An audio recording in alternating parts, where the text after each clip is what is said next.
আচ্ছা, আসসালামু আলাইকুম। তাহলে আজকে আমাদের ১০ অধ্যায়ের দ্বিতীয় ক্লাস।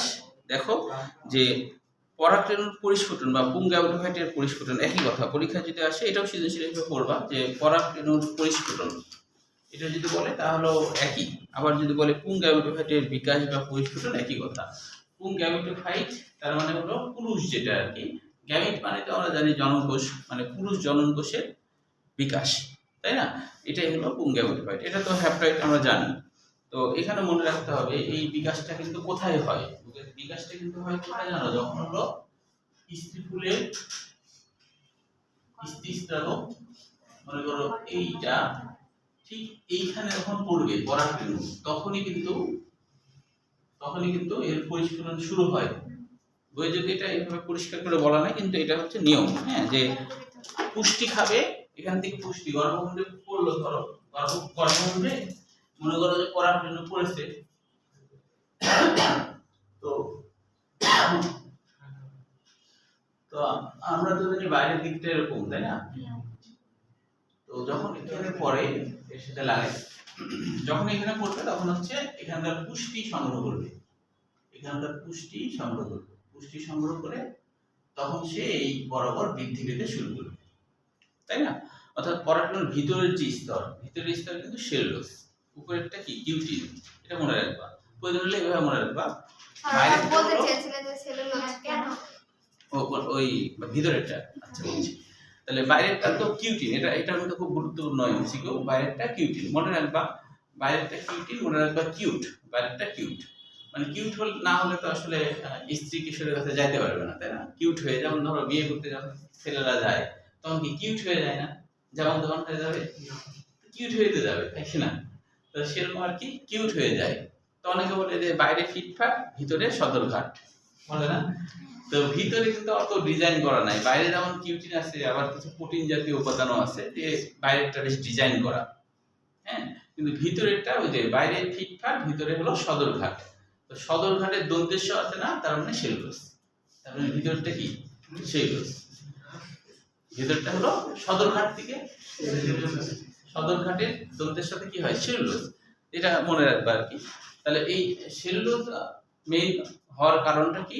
সেলুলোজ কিন্তু একটু শক্তই হয় মোটামুটি, হ্যাঁ। এখন যদি এখানে পুষ্টি খাইতে যায়, এখানে ম্যালিক অ্যাসিড এরকম বিভিন্ন অ্যাসিডিক উপাদানও আছে, তো এই ভিতরেরটা শক্ত না হলেও আবার সমস্যা দেখা যাচ্ছে যে প্রাচীর ফিরেই গেল। এটা কিন্তু যেটা হয়, এটা স্ফীতি ঘটে।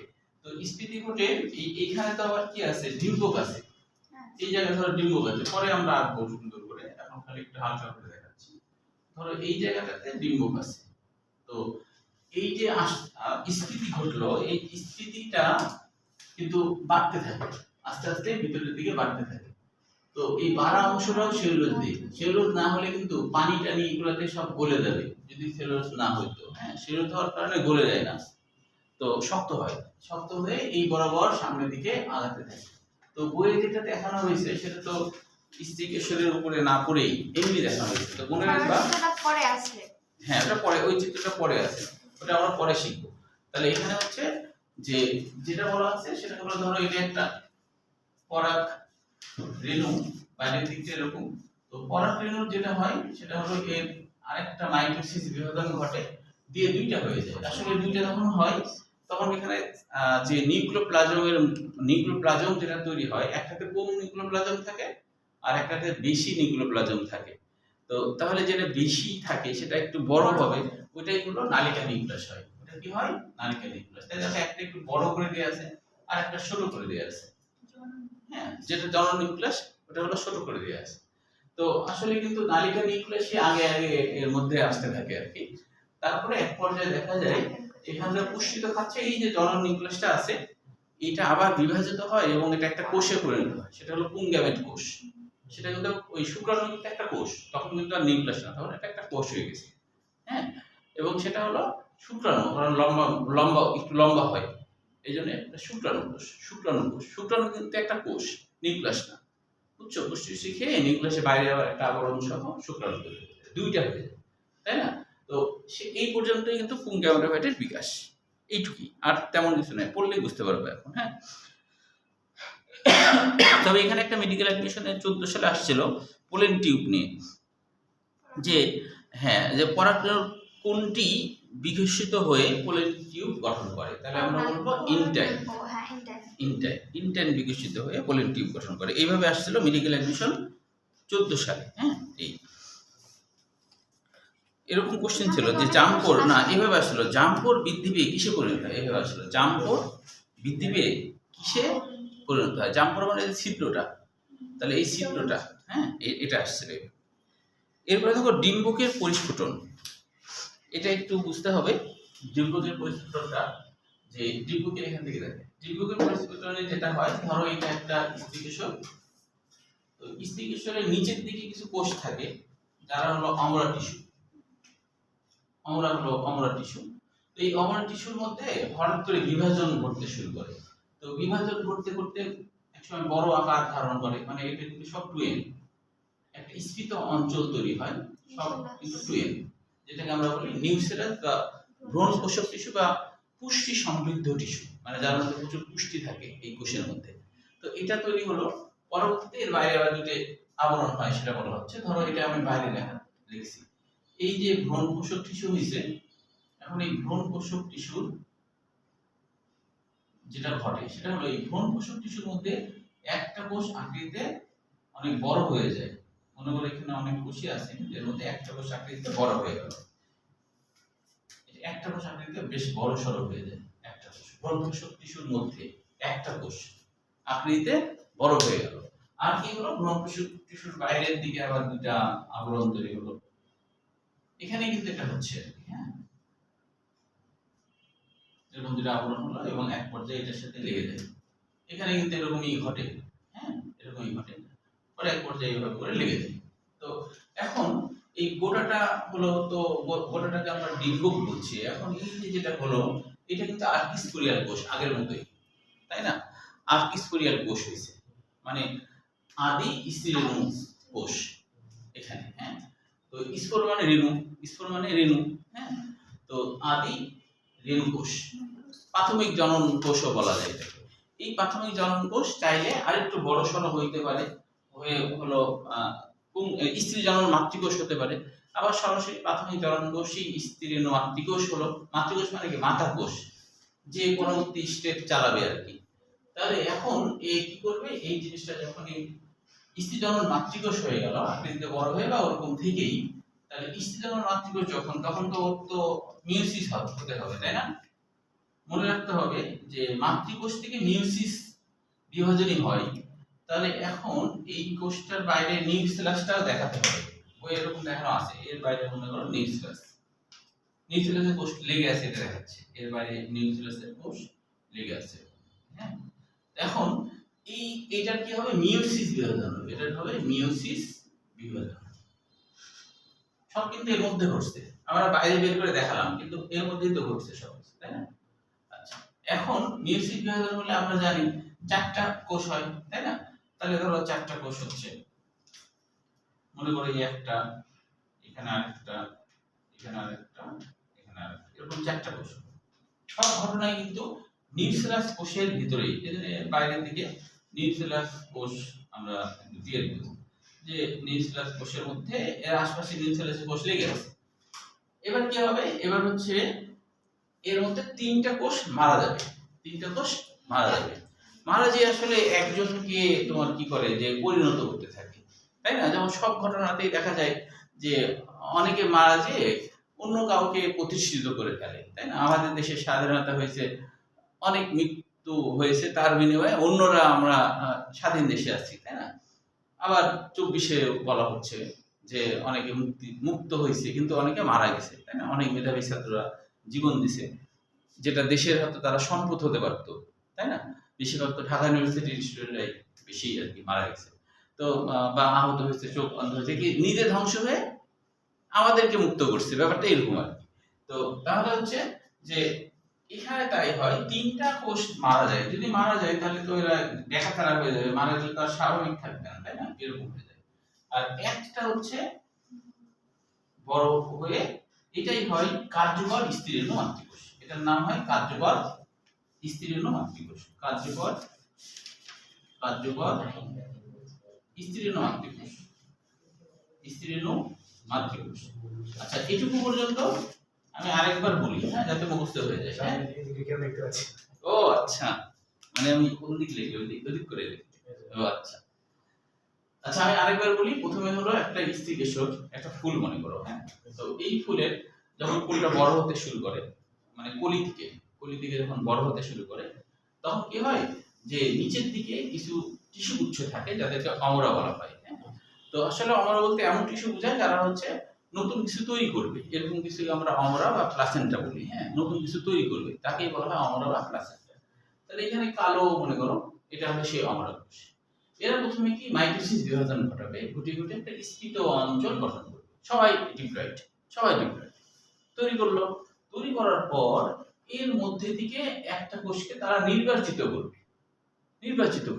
যেমন নির্বাচিত করে না সব দেশে যে কোনো একজনকে, যেমন এত মানুষ থাকতে ইউনুসকে ধরো নির্বাচিত করতে, এরকম। তো নির্বাচিত করবে, তো এর মধ্যে একটা কোষকে যে নির্বাচিত করবে সে তো ভালো মন্দ খায় যায়, একটু মোটাসোটাই হবে, তাই না? এই একটু মোটাসোটা হয়ে গেল, বড় সড়ো হয়ে গেল, তখন এর নাম হয় আর্কিস্পোরিয়াল কোষ। এবং এই আর্কিস্পোরিয়াল কোষও কিন্তু মাইটোসিস বিভাজনের মাধ্যমে আরেকটা কোষ হয়ে, যেটা দেওয়াল কোষ হিসেবে চারিপাশে আবার আবৃত হতে পারে, আবার বিভাজিত না হয়ে সরাসরি নিজেই, হ্যাঁ, মাতৃকোষ হিসেবে আত্মপ্রকাশ করে। তাহলে এটার নাম কিন্তু স্ত্রী জনন মাতৃকোষ।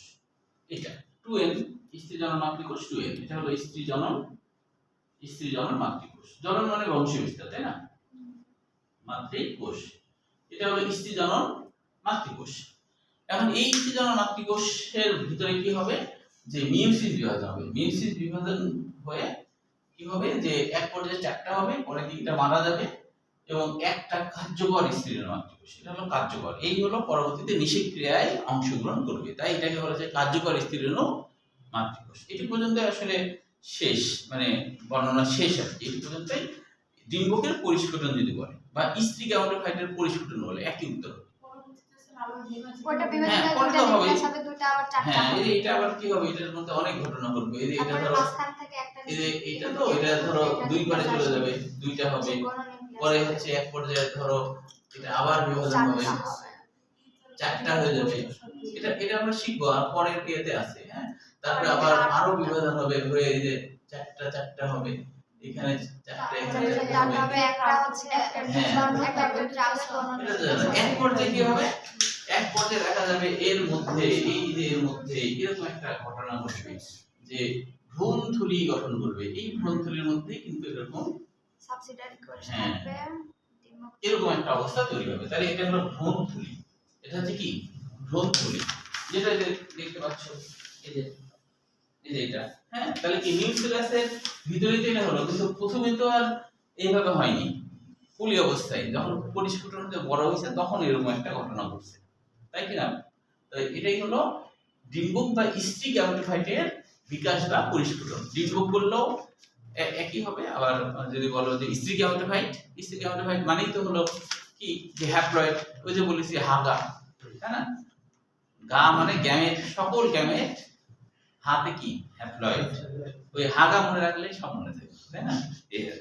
তাহলে এইটুকু পর্যন্তই হলো ডিম্বকের পরিস্ফুটন। এবার দেখো যে এটাও কিন্তু সৃজনশীল হিসেবে আসে।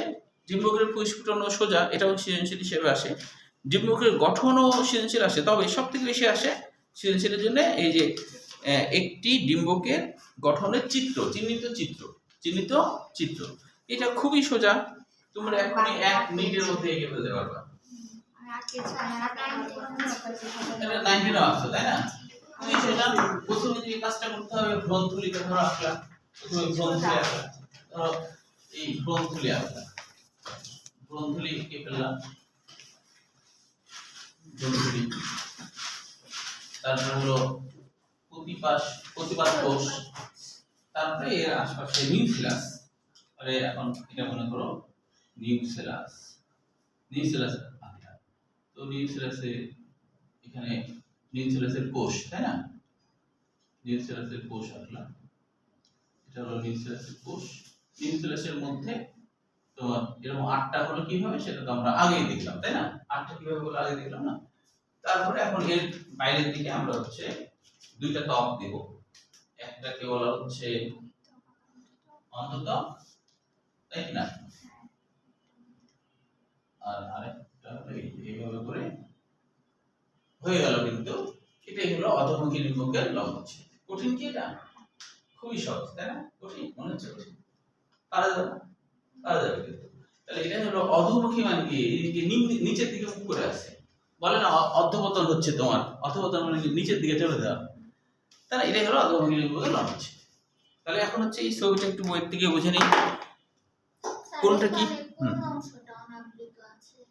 অনাবৃতই দেখো এই জায়গায়, এটা বলে মাইক্রোবাইল। হ্যাঁ, এই জায়গায় কি অনাবৃত না, তাই না? এটা ওই দিক দিয়েই হচ্ছে ইয়া হ্যাঁ, প্রবেশ করবে। বুঝতে পারছো? এই তাহলে এখানে একটু ইয়ে হয়ে থাকে, এই জায়গাটা অনাবৃত থাকে ওই কারণে, যাতে করে এখানে পরাগরেণু এসে মিলিত হতে পারে। এই জন্য। আচ্ছা, তাহলে এখন দেখো এখানে একটু চিহ্নিতকরণগুলা তোমরা বই থেকে চিহ্নিত করে ফেলো, আমি খালি বুঝাই যে কোনটার নাম কি। দেখো যে একবারে উপরে দেখো, তাহলে এই জায়গাটার নাম হলো ডিম্বক মূল। কারণ হলো যে এখানে তো খোলা মুখ, তাই না? এটাই হলো আসলে মূল, ডিম্বকের মূল এটাই হবে। এদিকে তো খোলা অংশ আছে, এদিকে খোলা নাই, তাহলে এটা আসল অংশ, এই জন্য এটা হলো ডিম্বক মূল বা ডিম্বকের আসল অংশ এটা, যেহেতু এটি খোলা নাই, এটি খোলা আছে। হ্যাঁ, এই জন্য এটার নাম হলো ডিম্বক মূল। তারপর ভ্রূণ পোষক টিস্যু, এটা হলো ভ্রূণ পোষক টিস্যু, যেটা আগেই বললাম, তাই না? তারপরে কি দেখো যে ভ্রূণথলির মধ্যে কি কি আছে দেখো, ভ্রূণথলির মধ্যে প্রতিপাদ কোষ আছে। প্রতিপাদ মানে কি? ডিম্বকের বিপরীত দিকের কোষ। প্রতিপাদ মানে ডিম্বকের বিপরীত দিকের কোষ। অ্যান্টিপোডাল বলা হয়, ইংরেজিতে বলা হয় অ্যান্টি মানে কি? বিরুদ্ধে বা বিপরীত, তাই না? পোডাল মানে জায়গা বোঝায়, মানে বিপরীত প্রান্ত, এরকম কিছু বোঝায়। পোডাল মানে কি? বিপরীত প্রান্ত। যেমন পোলার বলি না আমরা, প্রান্ত, তাহলে কি এটা তো বিপরীত প্রান্ত। এইখানে আসল ডিম্বাণু আছে মনে করো, আর এর বিপরীত দিকে আছে কিছু কোষ, তাহলে এটার নাম হলো প্রতিপাদ। বা প্রতি মানে বিরুদ্ধে, এর বিরুদ্ধে, এর বিপরীত দিকে। ওই তিনটা না থাকলে কি হতো? কেন না থাকলে কি হতো সেটা আমি বলতেছি, দাঁড়াও সেটা আমি বলবো। হ্যাঁ, এখানে এই তিনটার দরকার কি ছিল, তাই না? এটা আমি বলবো, প্রত্যেকটা জিনিসের লজিক আছে। হ্যাঁ, এটারও লজিক আছে, এখানে কেন 8টা কোষ থাকে এটারও লজিক আছে, ঠিক আছে? আচ্ছা, তাহলে এখানে কিন্তু আরেকটা বিষয় মনে রাখতে হবে, এটা কিন্তু আসলে নিউক্লিয়াস, এগুলো কিন্তু সবাই কোষ, এদেরকে কিন্তু নিউক্লিয়াস বলা হয়। হ্যাঁ, অনেক সময় এইভাবে কোশ্চেন হয়, মেডিকেলের বিষয় বেশি হয়, যে এই যে ভ্রূণথলি দেখছো, এখন এই ভ্রূণথলিতে কয়টা কোষ আছে বলো তো? 6টা, 8টা না, কিন্তু এরা তো নিউক্লিয়াস, এরা নিউক্লিয়াস। যদি এখানে এইভাবে দেখাচ্ছে, কিন্তু আসলে এদের এরকম একটা অবস্থা তৈরি হয়, এরকম একটা অবস্থা, এটা ফিউশন হয়ে এরকম হয়ে যায়। হ্যাঁ, হ্যাঁ, তো এখানে হলো এরা কোষ, তাই কি না? ঠিক না? তাহলে এখানে কিন্তু আসলে যে আবার যদি তুমি বলো এখানে কয় ধরনের কোষ আছে বা কয় ধরনের নিউক্লিয়াস আছে, তাও যদি বলো, তাহলে কিন্তু হ্যাঁ, দেখো এটা এক ধরনের, এটা আরেক ধরনের, এখানে আবার এই দুটো এক রকম, এটা আবার মোট 4 ধরনের, 4 ধরনের নিউক্লিয়াস, 4 ধরনের নিউক্লিয়াস। না না, কোষ না, মানে এখানে কয় ধরনের নিউক্লিয়াস বা কোষ আছে যদি বলে, দুটো একসাথে আছে। নিউক্লিয়াস যদি বলো, হ্যাঁ, নিউক্লিয়াস সবার মধ্যে আছে, তাই না? নিউক্লিয়াস সবার মধ্যে আছে। আর যদি বলো শুধু কোষের কথা, তাহলে অবশ্যই 3 ধরনের, 1 2 3। এই যে 1, এটা আর এটা কিন্তু এক, তাহলে 1, এই তাহলে এটা হলো 1, এটা হলো 2, এই হলো 3 ধরনের কোষ, তাই না? আচ্ছা, তারপরে দেখো এরপরে নিচের দিকে আসি আমরা, এরপরে বলছে হলো প্রতিপাদ কোষ তো হলো সেকেন্ডারি নিউক্লিয়াস, দুইটা নিউক্লিয়াস একসাথে থাকে, তাই এর নাম সেকেন্ডারি, দুইটা নিউক্লিয়াস বোঝানোর জন্য সেকেন্ডারি। তারপরে দেখো যে ভ্রূণথলি তো বললামই, ডিম্বাণু, তাই না? সবকিছু মিলেই ভ্রূণথলি। ডিম্বাণু হলো সবথেকে বড় যেটা, সেটা হলো ডিম্বাণু। আর এর পাশে যেটা থাকে তারা সহকারী কোষ। মূলত বৈজ্ঞানিকদের ধারণা সহকারী কোষ এদেরকে পুষ্টি দেওয়ার কারণেই একটু আকৃতিতে বড় হয়ে যায়, এরা ছোট হয়ে যায়। আচ্ছা, তারপরে হলো এরপরে কি আছে দেখো, সহকারীর পাশে পরে অন্তঃত্বক বহিত্বক, এই যে ভিতরে একটা অন্তঃত্বক বাইরে একটা বহিত্বক। তারপরে হলো ডিম্বক রন্ধ্র, এই যে এটা তো ডিম্বক রন্ধ্র, এখানে ছিদ্র, তাই না? তারপরে ডিম্বক নাড়ি আর ডিম্বক নাভি। তো নাভি হলো যেই জায়গা, যেই গোড়া আর কি, এই যে নাড়ি, এটা হলো নাড়ি, এই জিনিসটা কি নাড়ি। আর যেখান থেকে তোমার এই ডিম্বকটা তৈরি হয়েছে, এই জায়গাটা হলো নাভি, এই জায়গাটা হলো নাভি, যেখান থেকে ডিম্বকটা তৈরি হয়েছে সেটার নাম হলো নাভি। তাহলে এই হলো বিষয়। এখন যদি বলো যে কেন, আচ্ছা ওখানে আমরা যাবো যখন তখন বলবো, ওই যে নিষেধ ক্রিয়াতে যখন যাবো তখন বলবো, হ্যাঁ নিষেধ ক্রিয়াতে যেয়ে বলবো। আচ্ছা একটা বিষয় মনে রাখবা, ডিম্বাণুর কিন্তু অনেকগুলো নাম আছে। ডিম্বাণু বলা হয়, এগ বলা হয়, ওভাম বলা হয়, উস্পিয়ার বলা হয়।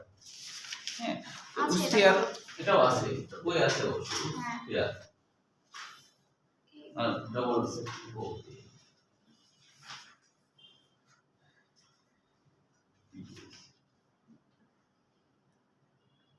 আসলে উ মানে ডিম্বাণু, স্পার মানে গোলক।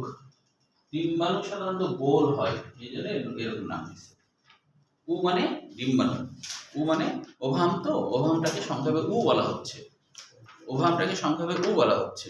আর স্পার মানে গোলক, মানে ডিম্বাণুটা একটা গোল হয় সাধারণত, গোল হয় সাধারণত, ওই কারণে এর নাম হলো স্ফিয়ার বলা হয়। এই হ্যাঁ, তবে এটা অবশ্য মেডিকেল অ্যাডমিশনে এই ডিম্বকের গঠন থেকে জিন্দিগিতে কোশ্চেন হয়নি, কিন্তু বোর্ড পরীক্ষায় তো এটা সৃজনশীল হিসেবে আসে। আচ্ছা, তো এখানে তো বর্ণনা আছে, তাহলে এটা সৃজনশীল এবং ছবিটা করতে হবে আর কি। হ্যাঁ, এরপরে দেখো বিভিন্ন প্রকার ডিম্বক, এটা মেডিকেল অ্যাডমিশনের জন্য 3 স্টার দিয়ে রাখো, 100% দিয়ে রাখো। মেডিকেল অ্যাডমিশনে এই অধ্যায় থেকে কোশ্চেন করলে অনেক বেশি। এইটাই বেশি দেয়, অন্যগুলা দেয় না, খালি এটা দেয়। উদাহরণ মনে রাখি। হ্যাঁ, এই উদাহরণগুলো যেটা মনে রাখা কঠিন সেটাই দেয়, যেটা তোমার মনে রাখা খুব সহজ সেটা তো দিবে না, তাই না? কঠিন